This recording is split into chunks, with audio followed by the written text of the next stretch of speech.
Hi Virgo, and welcome to your March 2024 horoscope. March has way less contacts with Pluto than the first 2 months of 2024 had, so it might feel a little bit less intense. However, March also signals the beginning of eclipse season, so there could still be a couple of lessons that the universe has up its sleeve for us. Let's get into what you can expect day by day. On March 3rd, Venus in your 6th house is squaring Uranus in your 9th house. I feel like for the last little bit, you've really been cycling through different values, really trying to figure out for yourself what it is you believe in, what you stand for, how you show up in the world. And that might be making it especially difficult at the beginning of the March to stick to a good routine for yourself. When our values shift, that really impacts how we spend our time. For example, if we really value family, we might forego taking care of our body and instead spend the limited time we have taking care of our family, for example.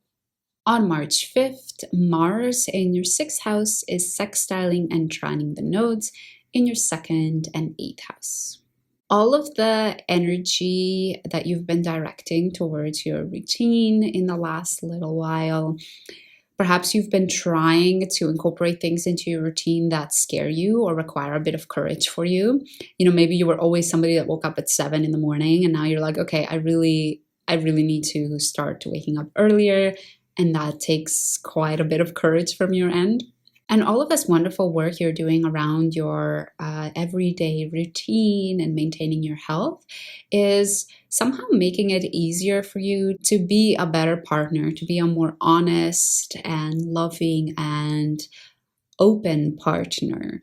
You're no more relying as much on yourself and being a strong individual that doesn't need anybody to make them happy. And instead, you are able to be courageous and actually admit that you do need people in your life that will help you along the way and bring you comfort and love along the way. On March 9th, Mars in your 6th house squares Uranus in your 9th house. Because Mars and Uranus are both quite explosive planets, this might be quite an explosive day. So it might be that you have some sort of unexpected realization about who you are and how you want to show up in the world. And as a result, you flip your whole routine upside down and do some things that you've never done before there. Or it could work the other way around. You know that you're struggling a little bit with figuring out what you really stand for, how you want to spend your time. And as a result, you try to really control your routine and give yourself some certainty in that way. You say, okay, well, if I am a person that always works out in the morning, then that means that taking care of my body is a huge part of my values. And trying to give yourself certainty in that way by sort of controlling the situation.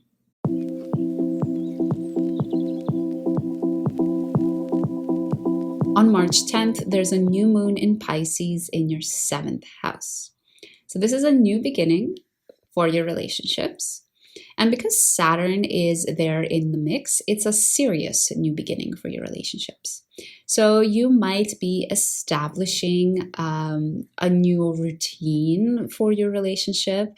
Perhaps it's making sure that you have a routine of how you handle your chores at home together, and that you make that a little bit more structured, for example. Because you have Pisces in your 7th house, I encourage you to follow your intuition during this new moon, because the ideas that you might have that come from sort of an inner feeling or an intuition might be the ones that you really need to do. On March 11th, Venus also enters Pisces or your 7th house. So all of this routine that you've set up with your partner, remember we talked about perhaps setting up a routine on who does what chores when. you're now trying to bring some beauty back into that routine. So perhaps, while you guys are doing the chores, you set up some nice music in the background, or perhaps as a way to sort of say thanks and show that you appreciate your partner for doing their part of the chores, you buy them a little gift, for example. On March 20th, the sun enters Aries, or your 8th house. So all of this relationship focus is slowly, as the month goes on and also into April, going to shift with a lot more focus on showing up vulnerably and honestly in your relationship. So it's no more about the light and easygoing parts of a relationship, but getting super honest and real with each other. On March 21st, Venus conjuncts Saturn in your 7th house. And these planets are going to impact each other. Saturn is going to ask you if all of the beauty that you bring to your relationship is really meaningful. And does it really matter? And Venus is going to ask Saturn if all of the structure can be loosened up a bit and made a bit more beautiful. So one of the examples that we used earlier was the routine of chores at your home. Venus is going to ask Saturn, hey, can we loosen up a bit?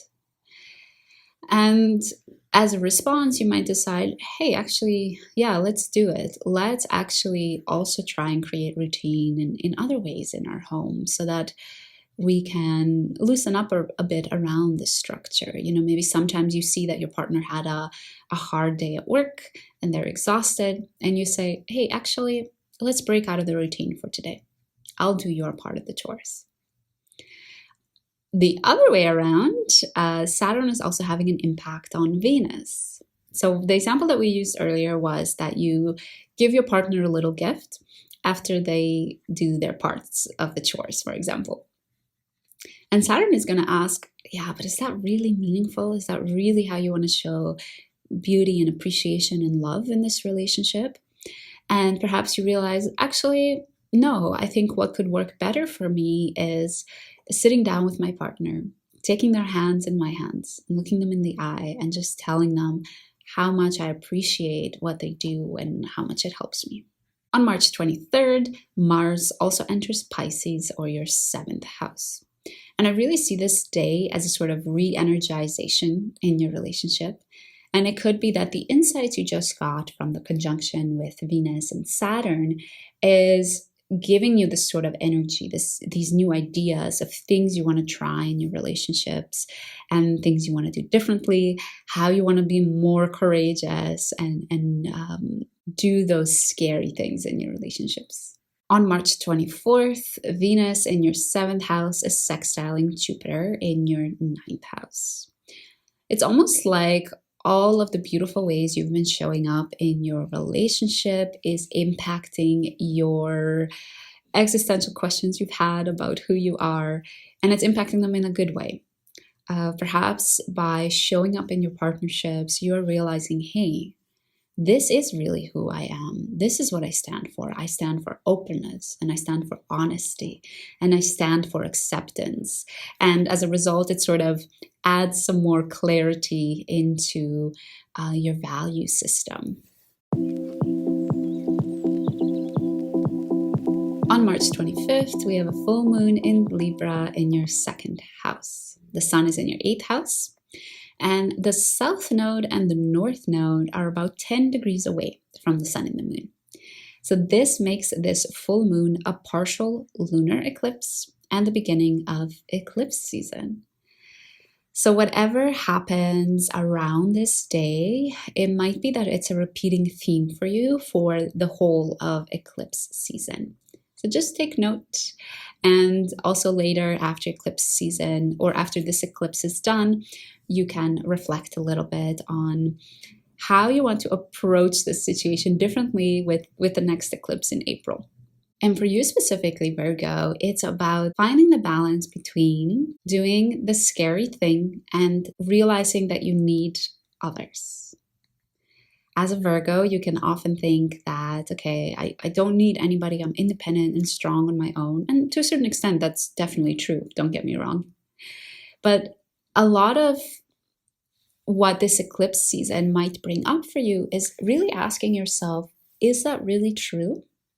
Or is that a mechanism for you to make sure that you keep the peace, to make sure that you don't do scary things, and to make sure that you continue to have a sort of easygoing and harmonious life? Is it because you're actually afraid to get really vulnerable because it's scary?